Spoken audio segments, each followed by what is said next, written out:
حسن المستكاوي منورين. اهلا استاذ محمد سيف. مفيش حيطه مايله في العناصر اللعبه غير الحكام. قول لنا يا كابتن حسام، قول لنا وجهه نظر. ايه اذا كان الاستاذ علي السيسي ثاني سكاكينه وجاي على الحكام، كما لو كان الحكام دي نازله متاجره عشان تخسر الفرق، كلام مش مظبوط ابدا ولا بكل المقاييس. وهي لازم نتكلم. انا مش بدافع عن حكامنا بتغلط وحكام العالم كلهم بيغلطوا. لما بنقول تيري هنري خد الكوره في ايده وجابها جول وصعدت فرنسا الى نهائي كاس العالم والحكم رايح كاس العالم، ما قالوش عليه ان ده خطا متعمد ولا قاصد ولا رايح. يعني هنسكك في ذمم الناس كمان. استاذ علي استاذ علي السيسي وصلنا لمرحله الكابتن من البشر ما شاء الله. لا يا استاذ علي، لا انا بعتذر جدا، لا ده كلام.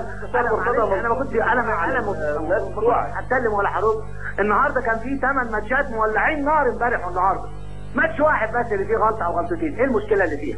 النهارده الاسماعيلي بيخسر على ملعبه من 10 لاعبين في نادي كونا بحكم مصري مش حكم اجنبي.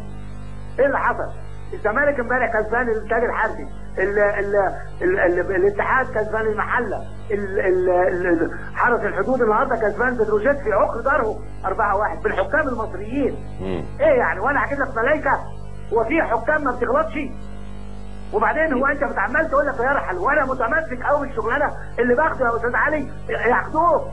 لا انت لما تغلط فيا. لا ما غلطش فيك يا محمد. يعني ايه يرحل؟ وانا 3 مرات قدمت استقاله ومشيت، واللي قبل عمل ايه واللي قبل عمل ايه واللي هيجي بعد هيعمل ايه. لازم نبقى ناس نترفق باعصاب البشر. لا هدي نفسك يا اخي بتبقى تنتج مين لبلدي من خلال الحكام. انت عندك قماشه حكام، مين الحكام اللي عندك على مدى 20 سنه فاتت؟ فين الجديد في الحكام دول؟ مش هم دول اللي كانوا معمولين سنه 99 و2000 وانا اللي كنت عاملهم؟ مين الجديد اللي جد على الحكام النهارده؟ عايزين نتكلم يا استاذ علي. انت السنه اللي فاتت كنت بتقول لي وكنت بتشتكيني والزمالك هيهبط والزمالك مش عارف ايه، وكنت متخوف جدا لا من الحكام ومعتبر ان الحكام دي هي اللي بتتحكم في الداخل ومبيت النيه على انه يخسر ويكسب. الكلام ده مش صح ابدا يا كابتن حسام. الدليل على ذلك يا استاذ علي ان جميع انديه مصر تتضرر من التحكيم كدليل ان التحكيم ناجح، لان الغلط بيصب في كل الاتجاهات مش في اتجاه واحد لصالح اتجاه اخر. النادي الاهلي اشتكى، الزمالك اشتكى، الاتحاد اشتكى، الاسماعيلي اشتكى، كل الناس اشتكت، يبقى دليل ان احنا ماشيين في سكه واحده. ايه يا استاذ حسام؟ على مالك ما شككت في كده من الناس يا استاذ عادل. دليل على احنا بنقول ان احنا نقول غلطنا، نقول له شفناك، نقول عيان، لكن ما تقولش متعمد. التحكيم النهارده البلد كلها الناس كلها شافتها في البلد. تطبيق البلد صح والقرار صح، غلطه مساعد وغلطه مساعد اهلا وسهلا، بنغلط كلنا. النادي الاهلي اتحدث فيه جول من نادي حرس الحدود من تسلل واضح جدا. لا مظبوط. ايه اللي حصل؟ اشمعنى بقى ما اتكلمتش ساعتها انت وما قلتش لا ده النادي الاهلي اتظلم؟ وعلي السيسي الزملكاوي. طبعا قلنا كل حاجه يا كابتن. لا يا استاذ علي انت كلمتني وقلت لك ادي المنصوره مش عارف ولا اهلاويه يا سيدي. لحظه يا كابتن. الماتش اللي فات الحكام اللي ظلموه انت حضرتك خسران امبارح. حضرتك قبله المنصوره الحكام اللي ظلموه مع حرس الحدود. لكن يوم عماد بدره اشعلت الدنيا ولم تطفئها، حصل ولا ما حصلش؟ خلينا يعني حرام عليك يا اخي. عماد بدره اخطا خطا. هو احنا يا اخي الفئه الوحيده الغلبانه في هذا الوسط؟ لا اللعيب يغلط، المدرب يغلط، الاداري يغلط، كل الدنيا تغلط ولا حد يتكلم. كامل راضي امبارح لكل. هسمعك يا استاذ علي حالا، هسمعك حالا. طب نديله فرصه كابتن حسام، نديله فرصه يتكلم بعد اذنك. انا اريد من رئيس لجنه الحكام ان يا عم انت بتقول لي ارحل، هو انا متمسك؟ هو انا ساكن عن درجه الرابعه؟ هو انا بشتغل عند حد يا عم علي؟ لا انا عارف كبير وغطاء. انا بقالي سنتين الحمد لله واسكت برضه كابتن مدحت قدامك.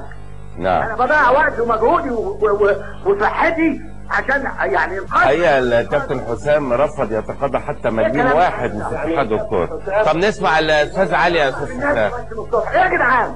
طب نسمع الاستاذ علي يا كابتن حسام بعد اذنك. اتفضل يا استاذ علي. محمد حسام رجل على راسنا من فوق وله تاريخه الناصر، لكن انه يطلع كل مره يقول لك انا بشتغل متطوع بشتغل. انا ما قلتش عمري الكلام ده. انا اللي قلت انا عمري ما قلت الكلام ده يا استاذ علي. انا اللي قلت يا استاذ علي. على فكره انا بقول لك على حاجه، انت حضرتك بتقول كل مره كابتن حسام يطلع يقول انا حكم غلط واعتذر، عايز اخد الحكم واجيب لك طبنجه واخلص عليه قدامك عشان تتبسط؟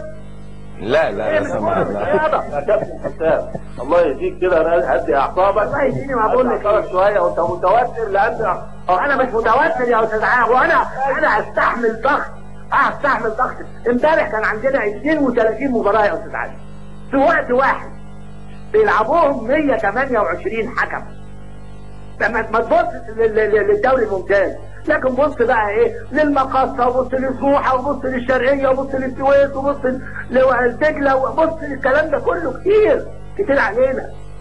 انت بقى يا اخي تعالى جرب، تعالى اتفرج. ايه ده؟ اهدى بقى، اهدى يا كابتن انا حسام. اللي بصفر في 40 مباراة يعني ما قدامكش. يا عم انا حمشي والله العظيم حمشي، ما تزعلش. الله لا هو كابتن حسام بص يا كابتن حسام، العنتريه الاسلوب العنتري فليرحل رئيس لجنه الاحكام. يا سلام، هيرحل من الجنه؟ هيرحل من ايه؟ انت جميل يا كابتن حسام. طب استاذ انا عايز اضحك عشان يا كابتن مدحت، الناس شككت في التليفونات اللي بنستعملها، حصل ولا لا؟ تمام. جبنا تليفونات مكتبك ولا ما جبناهاش؟ والله حصل فعلا. وجربناها ولا ما جربناها؟ جربناها والله.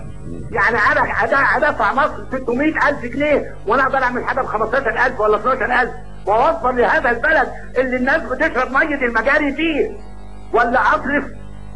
اعمل ايه؟ اقول لك ايه؟ والله هو الكابتن حسام كان داخل. ابو استاذ علي اسمع معايا القصه دي صغيره وبعدين هسمعك. استاذ علي يكون الكابتن حسام هادي. يعني الكابتن حسام داخل الاتحاد، فقلت له يا كابتن كل الدنيا بتقول ان السماعات دي ما بتشتغلش. هو بالصدفه كان طالع بالصدفه ورا منه المساعد بتاعه معاه الاجهزه. قال طب اختار اي مجموعه تعجبك، حط كل 4 تليفونات في صندوق كده. فقلت له طب هات الصندوق ده، ودخل الحقيقه وجاب 3 انفار تانيين واداني جهاز منهم بامانه ربنا واقسم لكم بالله يعني. وبعدين فتح الخطوط كلها وكل واحد طلع في حته، اتكلمنا كلنا بصراحه مع بعض. قول يا استاذ علي. انا بس بستغرب كابتن حسام منفعل واعصابه فلقانه، وانا بشفق عليه لانه طبعا اخطاء حكامه هي السبب في اللي بيحصل له دوت، وهو عارف الاخطاء اللي بتحصل ومين وراها وسببها ومشاكلها وهتعمل ايه. لكن انا مش عاوزه كل مره يطلع لي يدافع عن الحكام في الحلوه والمره، ما ينفعش. هو بيقول ان في اخطاء يا استاذ علي. انا بعترف يا كابتن مدحت. نعم. انا عشان كلامي يبقى واضح ومفهوم. اخطاء الحكام في كل مكان، وانا قلت كده اكثر من مره في الدنيا كلها. لكن عندما تكون الاخطاء مؤثره وتغير في نتيجه المباراه، لابد وفي خطا مش مؤثر، لابد من وقفه. يا استاذ علي هو في خطا تحكيمي مش والا ضاعت المنافسه. انا عايز مبدا تكافؤ الفرص. هل هناك خطا تحكيمي غير مؤثر؟ خد بالك شوهوا شكل الدوري بهذا الشكل. لكن الكابتن حسام وحكايه السماعات اللي بتتكلموا عليها دي يا كابتن مدحت، اتحاد الكوره مش فقير عشان يجيب سماعات اصليه. ده عامل كده توصيله حاجه. احنا جايبين خط تليفون مش سماعه.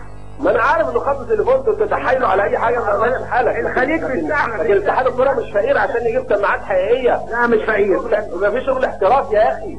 دي سمعه وتاريخ وانديه بتصرف فلوس لا تتفرج عليه. هو بيؤدي الغرض يا استاذ علي، هو بيؤدي الغرض. بيؤدي الغرض يا كابتن مدحت. وبعدين نيجي نقول لا، الحكم في معايير يا جماعه، في شفافيه، في عداله، في نزاهه.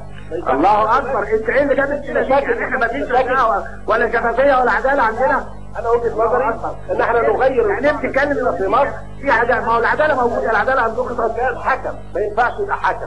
لا، انا يجب ان اكون جنرال، رجل قوي يستطيع ان يقوم هؤلاء الحكام يا كابتن مدحت. وانت تعلم، والساده الضيوف الاستاذ حسن مستكاوي والاستاذ محمد سيف، عندك مشاكل الحكام كثيره جدا وبلاويهم كثيره جدا وما هي كان اعظم، وحاجات قصص لو اتحكت هتحصل كوارث.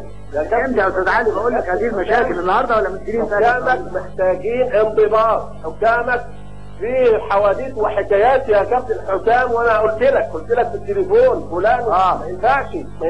الحواديت والحكايات دي دلوقتي ولا من زمان؟ يا كابتن حسام انا لما بكلمك الراجل بتاع حكم الشرطه والمنصوره، الدنيا كلها يا جماعه ما حدش اقر اللي عمله الا الكابتن حسام.